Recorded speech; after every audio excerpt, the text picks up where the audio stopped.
Alors Brigitte Kuster, vous êtes la seule politique sur son plateau, merci d'ailleurs d'être venue. On ne peut pas dire qu'ils se bousculent pour en parler, les politiques en général. Pourquoi est-ce qu'en France, c'est tabou, chez les politiques?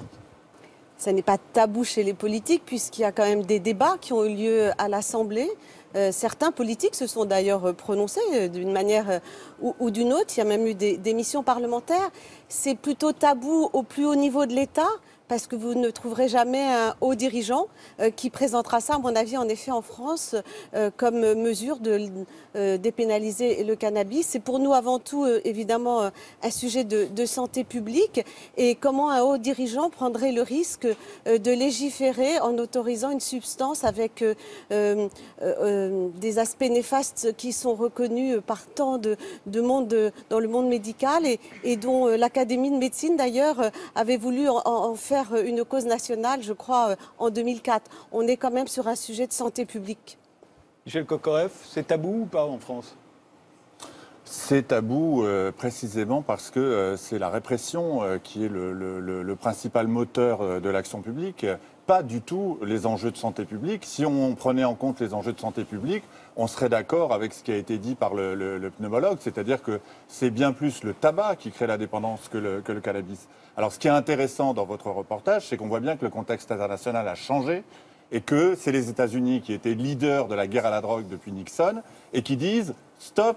La répression ne marche plus. La guerre à la drogue fait 60 000 morts sur la frontière mexicaine. Ça ne change rien aux habitudes de consommation. Donc le chef des croisés change de casaque et propose finalement, je parle de Barack Obama, une autre politique à demi-mot qui est suivie par les États, qui est suivie par l'Uruguay. Et on voit bien qu'il y a une prise de conscience internationale de, encore une fois, la guerre à la drogue ne fonctionne pas.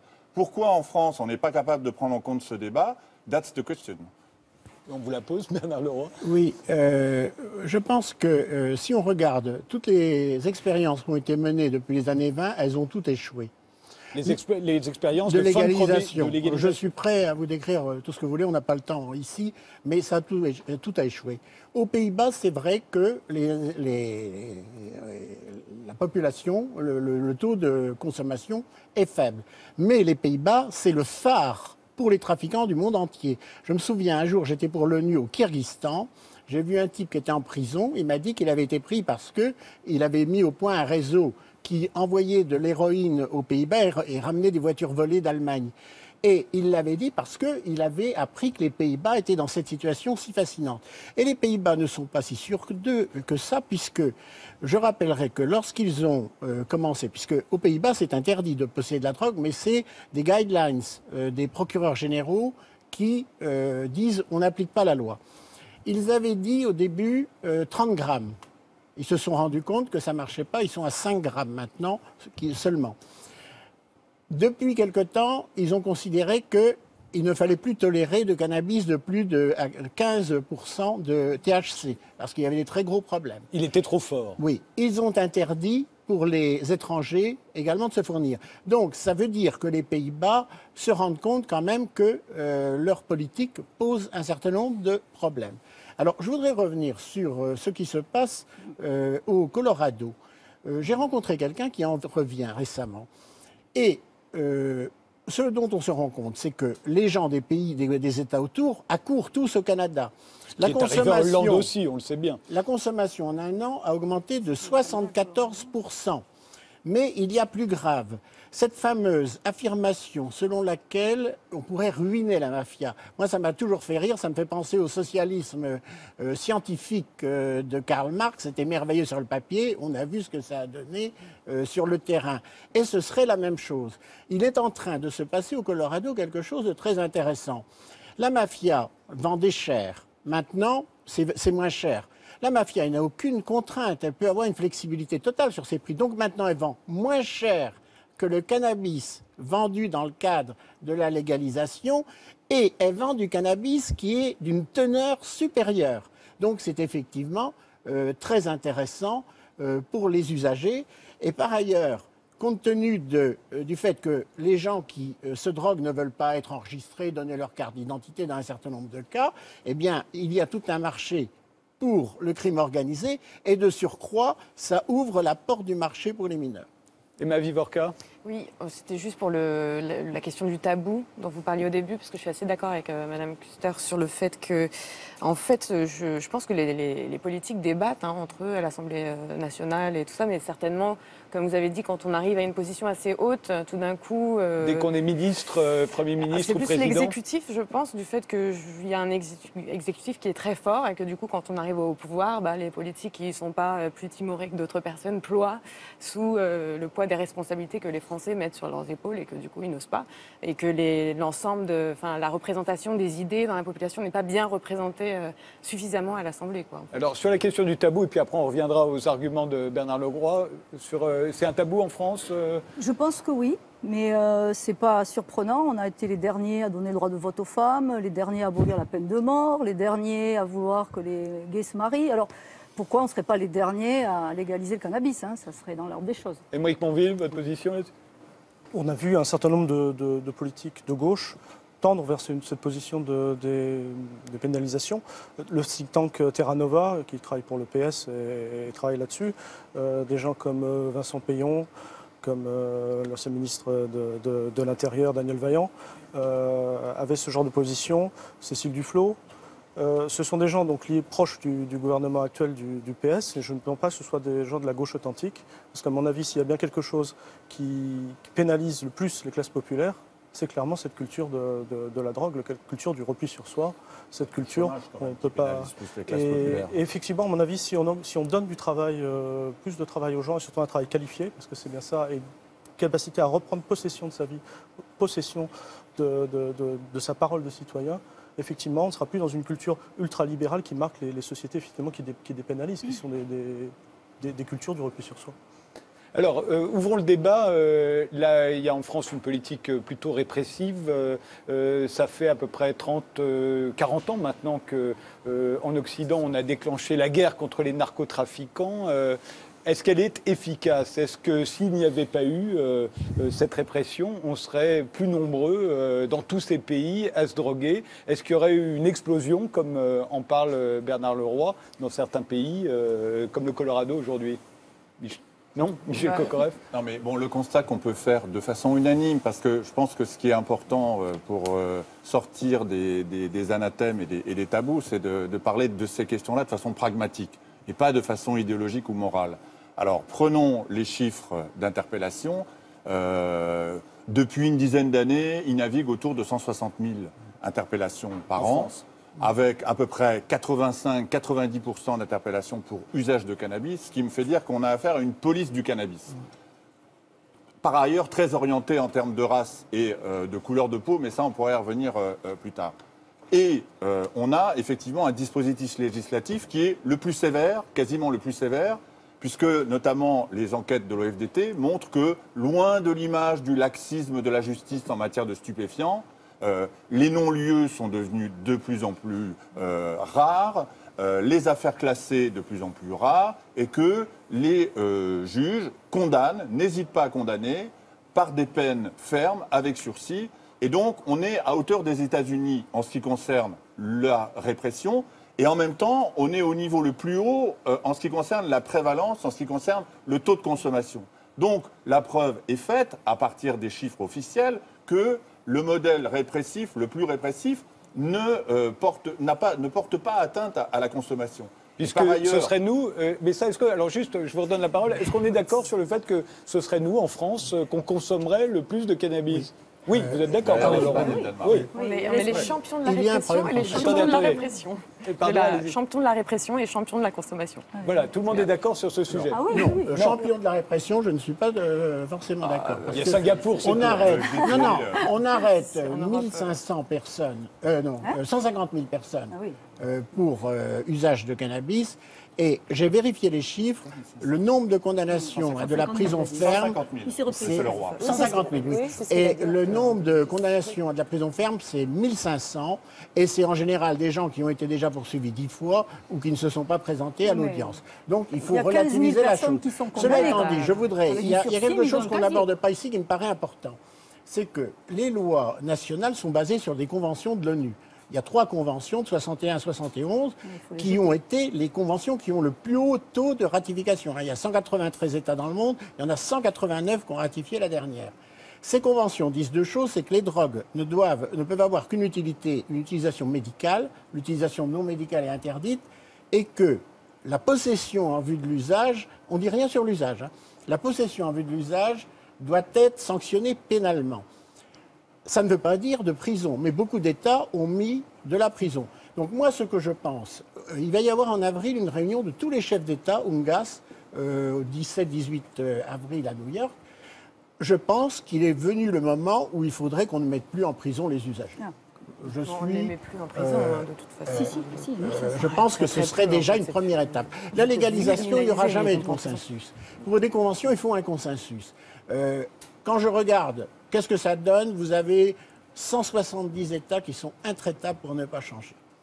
Et donc, ce qu'il faudrait, c'est voir comment on pourrait passer, effectivement, à une autre gestion du problème des usagers, en maintenant, de mon point de vue, l'interdit. Et ma Vivorca, parce que vous avez dit, donc vous avez posé la question, est-ce que ce serait pire, voilà, si on n'avait pas. C'est intéressant parce que l'Organisation des Nations Unies contre la drogue et le crime, quand on lit leur rapport, ils reconnaissent finalement que ça n'a absolument pas freiné le problème de la consommation dans le monde, qu'elle a explosé, et que en plus la législation et l'interdit ne régulent pas le niveau de consommation dans le monde, que 90% de la consommation, elle dépend en fait des lois habituelles, de l'offre, enfin du prix, de la demande, des engouements de la population et des risques qu'elle perçoit. Donc en fait, c'est pire probablement. Le fait de réprimer nous a empêchés de nous doter des moyens de lutter contre la consommation par des moyens de prévention classiques, hein, comme on fait pour les autres drogues. Et simplement, pourquoi l'ONUDC se maintient dans cette position, c'est parce que probablement le but n'était pas fondamentalement celui-là que d'empêcher le... C'était quoi le but C'est de rendre un trafic illicite, voilà, de faire en sorte que des personnes soient punies.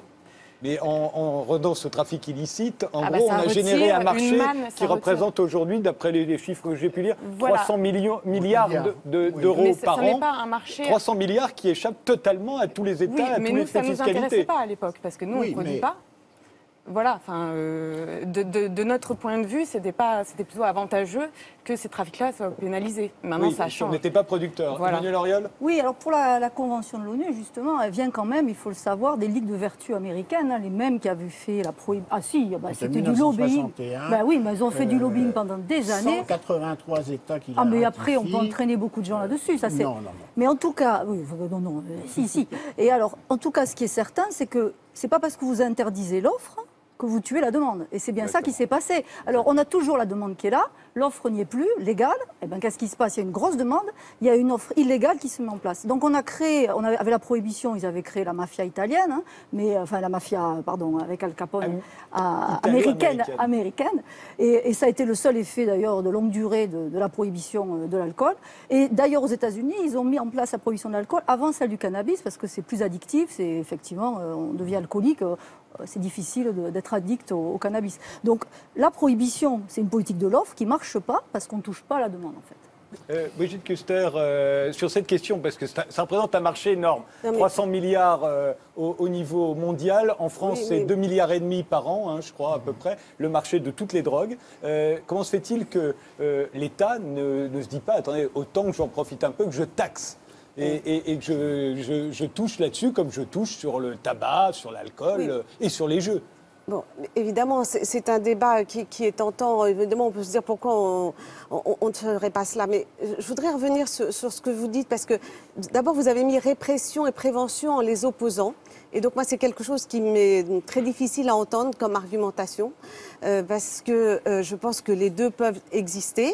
Je pense qu'en matière de pénalisation, et le débat que lançait monsieur me paraissait intéressant, en effet, sur les peines par rapport aux usagers, et surtout peut-être axé, évidemment, plus sur les trafiquants. Et je ne crois pas parce que ce soit interdit, cela soit quelque chose qui attire encore plus un public. Si on regarde les chiffres, puisque je me suis quand même penchée sur la question des jeunes, particulièrement, parce que qu'est-ce qui est intéressant surtout quand on parle de ce sujet et des dangers qu'on encourt, c'est qu'au départ, on ne donne pas envie à un jeune, que ce soit d'ailleurs alcool ou drogue, en tout cas, on parle du cannabis, lui donner l'envie. Et en effet, sur le sondage que j'ai, c'est que la moitié des jeunes n'ont pas pris de substance de cannabis, de substance illégale, parce que c'est interdit. Donc déjà, ça empêche certains d'y aller. Et je pense que la base de tout est quand même, en tout cas pour nous, si vous me le permettez, c'est quand même de prévenir, d'anticiper avant de légiférer. La priorité numéro 1, elle est de prévenir, de réduire la consommation et non pas d'avoir comme but et comme objectif la législation du cannabis. Les jeunes dont vous parlez ont quel âge? C'est moins de combien? C'est un sondage que je vais regarder puisque je l'ai avec moi. Oui, Michel Cocoref. Il y a un sondage aussi qui a été publié par les Inrecuptibles et qui montrait qu'il y avait 83% des jeunes interrogés en France qui étaient favorables à la légalisation et que donc si on prenait... Oui, mais ça montre qu'il y a un décalage générationnel. Et c'est ça qui est intéressant, c'est qu'on ne parle pas du tout de la même chose. Je suis désolé, Monsieur Leroy.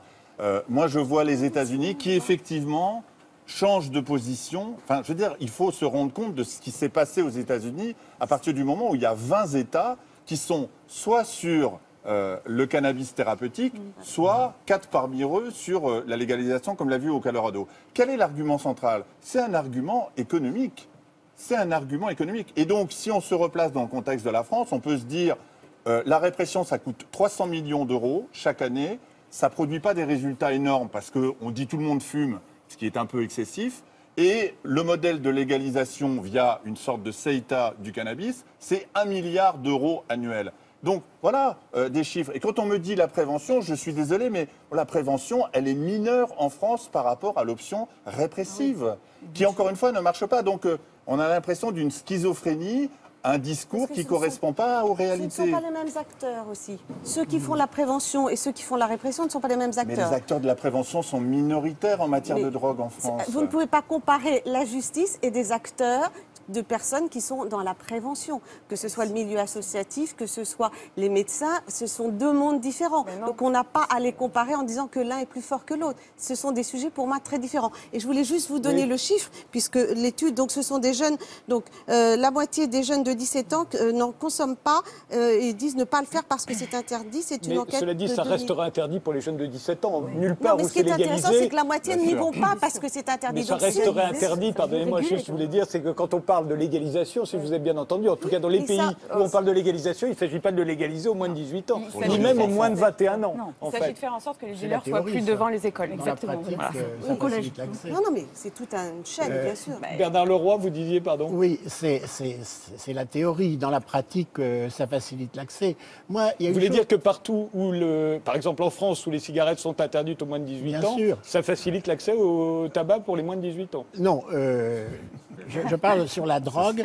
Les adolescents ont un intérêt particulier pour le cannabis et ils arrivent à s'en procurer, même si c'est interdit aux mineurs dans les pays où ça l'est. Non, il y a deux choses que je voudrais dire. Dans le monde actuellement, on estime entre 3,5 et 7% de la population du monde qui a touché à la drogue depuis 1 an. Alors que, donc c'est interdit. Regardez la proportion de gens qui consomment du tabac et la proportion de gens qui consomment de l'alcool. En France, 50% de la criminalité a un rapport de près ou de loin avec l'alcool. 50% des soins de santé aussi. Donc, je ne sais pas si c'est en rapport avec l'interdit, mais il y a quelque chose qui est troublant de ce point de vue-là. Deuxième point, je pense qu'on ne peut pas tout enfermer dans l'économique. L'économique me préoccupe beaucoup parce qu'il y a un risque, on le voit par exemple au Mexique, de mise en danger de l'état de droit des pays par le crime organisé. Et il y a, je le rappelle, il y a eu à peu près plus de 100 000 morts liés à la guerre contre les trafiquants. Voilà, vous avez vu le pape ces jours sur ce sujet. Mais moi, ce qui me préoccupe, c'est la chose suivante. Le phénomène qui existe depuis que l'homme existe, avec des hauts et des bas dans l'histoire. Et je vous rappelle que quand il n'y avait pas de convention, il y avait 10 millions de Chinois, par la faute des Britanniques d'ailleurs, qui ont eu le culot de les forcer à acheter l'opium du Bengale, 10 millions de malheureux Chinois qui se défonçaient. Et c'est là qu'on a commencé à mettre des conventions. Mais le problème nouveau depuis la Deuxième Guerre mondiale, c'est le rapport de la drogue au style de vie dans le contexte du développement du consumérisme, du produit réponse à tout et du chimique, pareil de toutes les qualités. Et un dealer se comporte comme un publicitaire. Tu as un problème, j'ai un produit pour le résoudre. Et aussi, il se comporte d'une manière intéressante, c'est en miroir avec la drogue. La drogue, c'est l'idée de solution simpliste pour problèmes compliqués. Il ne faudrait pas que la légalisation soit une solution simpliste pour des problèmes compliqués. Émeric Monville, c'est votre sujet, ça. Oui, ce qui me frappe, c'est que c'est un journal comme The Economist qui prône cette dépénalisation, mais qui l'a toujours prôné, contrairement à ce que la presse française a raconté, puisqu'elle dit, là, d'un seul coup, ils viennent de prendre position. Ils ont toujours été sur cette ligne-là, de même qu'ils ont toujours été, depuis la guerre du Vietnam, pour l'intervention américaine, l'impérialisme à l'étranger. Et à mon avis, il y a une certaine cohérence de ce point de vue-là. C'est un journal qui a été créé un peu après la guerre de l'opium, par exemple. Où les Anglais ont imposé aux Chinois non seulement le colonialisme et la consommation presque obligatoire d'opium pour abrutir les masses. Pendant la guerre du Vietnam, je veux dire, la plupart des marxistes étaient contre effectivement ce LSD qui était répandu dans la jeunesse qui ne voulait pas de la guerre au Vietnam, et ça a été aussi une manière d'abrutir cette révolte-là. Donc ce journal The Economist, contrairement à ce que la presse française a dit, c'est pas simplement des gens qui ont des arguments économiques. C'est le journal des maîtres du monde. C'est au moins le monde diplomatique qui est quand même mieux renseigné, a dit le journal le plus influent du monde. Je veux dire, et cette politique est totalement cohérente. C'est-à-dire les bombes pour les étrangers et la drogue pour le bon peuple. Et il faut absolument. Et je trouve que c'est un scandale que ce soit une partie de la pseudo-gauche, cette espèce de deuxième droite, qui s'empare de ce genre d'arguments. Réponse des Michel Cocoref? Non, moi je ne me sens pas visé. Non, mais parce que, enfin, bon, je veux dire, les termes du débat, c'est on a un modèle, une politique publique qui ne marche pas. Les États-Unis s'en rendent compte, les Uruguayens s'en rendent compte, l'Amérique latine s'en rend compte, les Suisses s'en sont rendus compte depuis longtemps, puisqu'ils ont même organisé des formes de distribution contrôlée de l'héroïne en constatant que la délinquance baissait, que l'état sanitaire des usagers, parce qu'il faudrait qu'on en parle aussi un petit peu de la dimension sanitaire, s'améliorait, que la situation sociale s'améliorait, bon, pour autant que cette distribution soit contrôlée. Donc on a un modèle politique qui ne fonctionne pas. Regardons ce qui se passe ailleurs et faisons en sorte que les sommes astronomiques qui sont développées et dépensées pour une police du cannabis que j'évoquais tout à l'heure, elles soient dépensées pour autre chose et qu'elles soient prises en compte, qu'elles prennent en compte la dimension de santé publique. Effectivement, qu'on fasse de la prévention d'une autre manière que ce qu'on fait aujourd'hui dans les écoles avec un gendarme moustachu, je prends une image stéréotypée à dessein, qui vient expliquer que la drogue c'est mal. Non mais franchement, quelle crédibilité on a aujourd'hui à dire aux jeunes ou aux adolescents la drogue c'est mal? Voilà, et là-dessus, il y a des moyens qui manquent. Il y a des moyens, donc c'est pour ça que la dimension économique, je suis désolé, mais bien sûr, il y a une orientation politique, mais elle ne me semble pas du tout négligeable. Emmanuel Auriol? Oui, alors moi je sais pas, je suis assez d'accord, je pense qu'on est d'accord sur le fait qu'on ne veut pas que les enfants se droguent, ça il n'y a pas de... C'est comment on y arrive, enfin j'espère qu'on est d'accord là-dessus. Et je crois que dire que le cannabis c'est pareil que l'héroïne ou la cocaïne, c'est dangereux pour les enfants parce que c'est beaucoup moins addictif. Pour le moins, oui. Et donc si vous essayez... Oui mais on vous dit c'est pareil, c'est très mal. Alors on essaye ça, on voit que les copains ils travaillent, ils vont à l'école, ils arrivent à même avoir le bac en fumant. Alors on se dit ben, la cocaïne ça ne doit pas être très très dangereux, ces adultes... Donc moi je trouve qu'on doit donner aux gens des informations objectives. Par exemple sur l'alcool, la France était un pays qui était complètement aberrant, un point aberrant statistique, puisqu'on était des très gros consommateurs d'alcool. On n'a pas dit aux gens on va vous interdire de boire, on va passer la prohibition, on n'a pas fait ça. Mais on a éduqué les gens, on leur a dit on ne peut pas boire quand on conduit. On ne peut pas boire, donc ça a marché. On a expliqué aux gens qu'on pouvait avoir de l'alcoolisme, des cirrhoses, des cancers. Et je pense que cette éducation-là, donc ça c'est une politique de la demande, elle a fonctionné puisqu'on est aujourd'hui dans la moyenne haute des pays européens, mais on n'est plus un point aberrant. Donc moi je pense que mettre le cannabis avec la cocaïne, l'héroïne, dire tout ça c'est pareil, c'est pas une bonne stratégie. Honnêtement, mais c'est pas une bonne. Mais personne ne Ben non, on criminalise ça, on dit ça, c'est pareil, c'est dans la même catégorie. L'alcool, ça va. Enfin, vous me regardez en disant ça, je me Pardon, sens oui. absolument Non, pas du tout excusez-moi, visée, parce que c'est absolument pas le propos que Non, j'ai eu. c'était un truc Et gender. en là. matière de santé publique, de toute façon, alors je ne suis pas médecin, mais pour le coup, il y a quand même, vous êtes certains quand même spécialistes, c'est quand même reconnu les dangers, tous les dangers et tous les risques encourus lorsqu'on prend du cannabis. Sur les risques psychiques, enfin, il y a quand même des déclinaisons, parce qu'en effet, il y a beaucoup de morts par... C'est toujours l'argument qui est donné, l'alcool et le tabac. 40 000 morts d'un côté par an, 60 000 de l'autre. Mais en même temps, le jeune qui prend ça, et qui a cette drogue qui lui monte au cerveau, qui a après des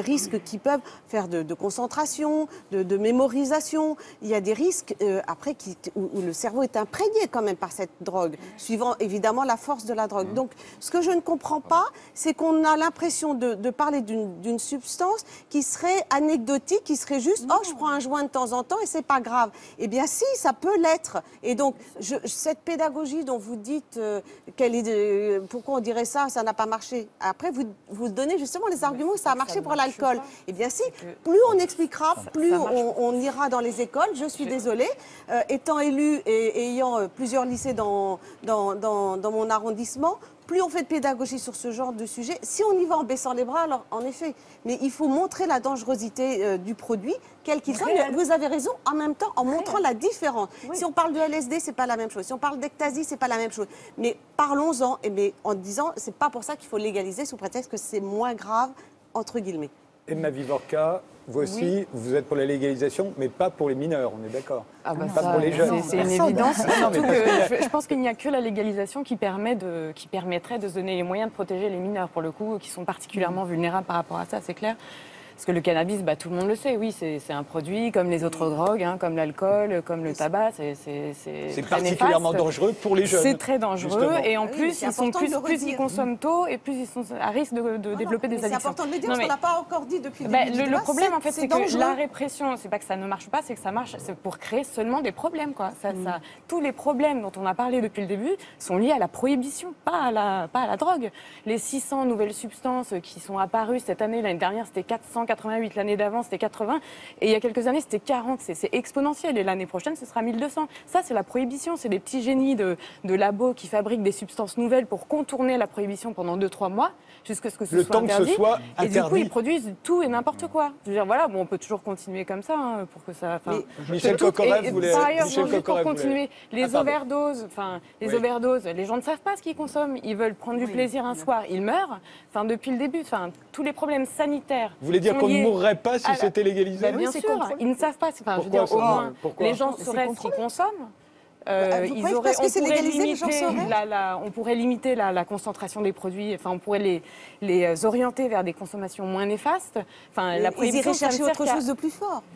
C'est un engrenage. Mais non, parce que les gens vont vers le marché légal quand il y en a. Si vous partez du principe que l'interdit est quelque chose d'attractif, eh bien, ils pourront aller vers un autre. Moi, j'ai jamais dit que l'interdit était attractif. Parce que dans les arguments de tout à l'heure... L'interdit, il a perdu de sa signification. Je veux dire, quelle signification l'interdit pénal a-t-il aujourd'hui, notamment pour les nouvelles générations? Non, mais franchement, il faut quand même être un petit peu réaliste. Mais cela dit, moi, je suis d'accord avec vous sur le fait que toutes les drogues, je dis bien toutes les drogues sont dangereuses.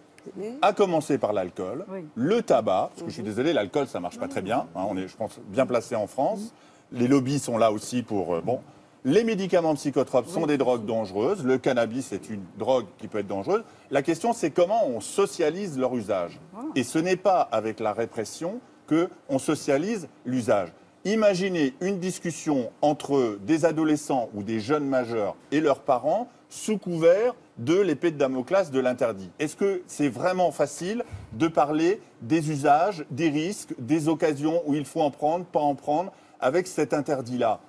Moi, je pense que c'est ça le terme du débat. Et donc, si on retire cette épée de Damoclès, et si on a une approche pragmatique qui passe par la dépénalisation pour commencer, parce qu'il y a 60% des Français dans les sondages qui seraient d'accord avec cette position-là. On commence par la dépénalisation, peut-être qu'on socialisera davantage les usages abusifs et les risques. Parce que la question, ce n'est pas de boire un verre de whisky ou une coupe de champagne comme on va le faire après l'émission. c'est d'en boire 3, 5 ou 10 et de prendre sa voiture derrière. Non mais je veux dire... Mais pardon, justement, il y a aussi une hypocrisie de la part de ceux qui sont en faveur de la légalisation, parce qu'ils parlent toujours du cannabis, mais de légaliser le cannabis et pas le reste, ça n'a pas vraiment de sens. Puisque parce qu'il y a 4 millions de consommateurs.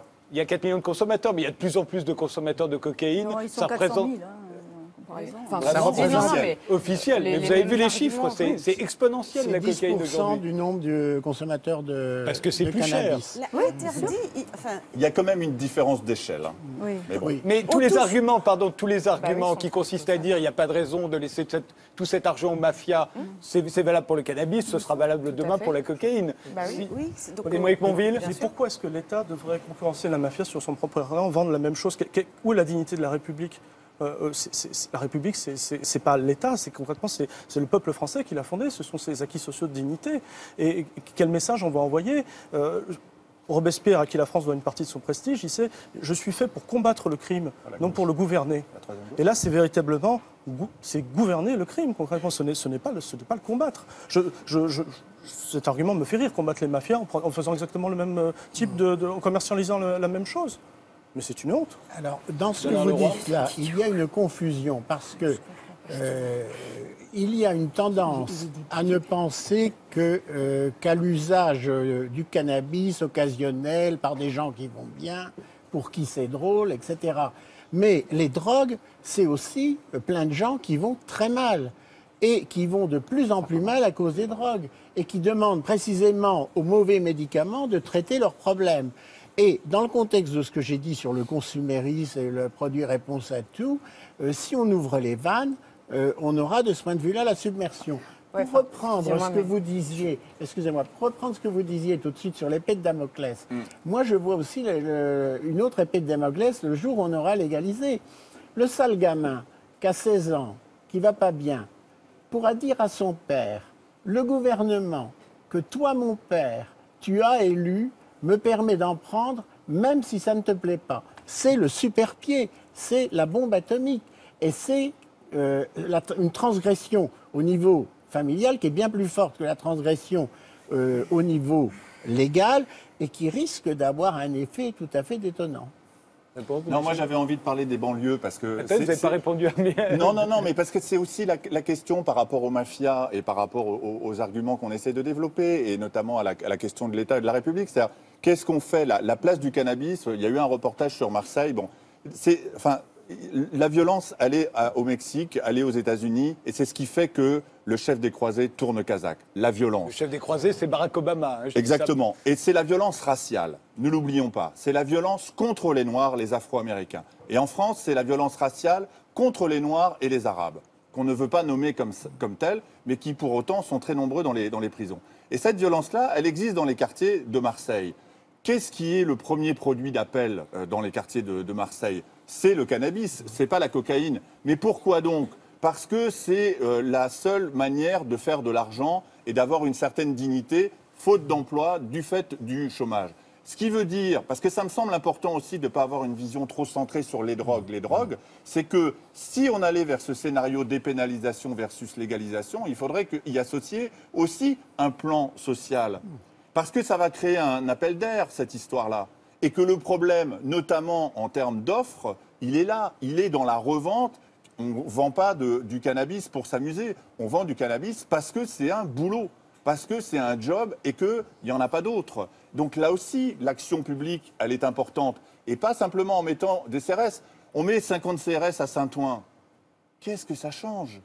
Qu'est-ce que ça change? Et là-dessus, bon, c'est vrai que ça m'énerve un petit peu, et il y a beaucoup de gens qui peuvent être énervés, parce qu'on sent qu'on est complètement dépassé. C'est-à-dire qu'on dit, bon, il y a un problème à Saint-Ouen, on va mettre 50 CRS. Bon, d'accord, mais il y a un problème qui est plus général, qui est social et économique. Comment on met en place une action globale qui associe la lutte contre la délinquance, mais contre les gros, et pas forcément contre les petits, et le volet social et économique? C'est ça la réalité à laquelle on est confronté. Et donc nos arguments idéologiques, de ce point de vue-là, il semble un petit peu d'une autre époque. Je suis désolé, mais on n'est plus en 1970. Alors justement, à ce propos, écoutons les politiques français quand on leur parle dépénalisation, quand on leur parle cannabis. On se croirait un peu dans les années 70. Personne ne connaît rien, personne n'y a jamais touché, personne n'est au courant. Écoutez.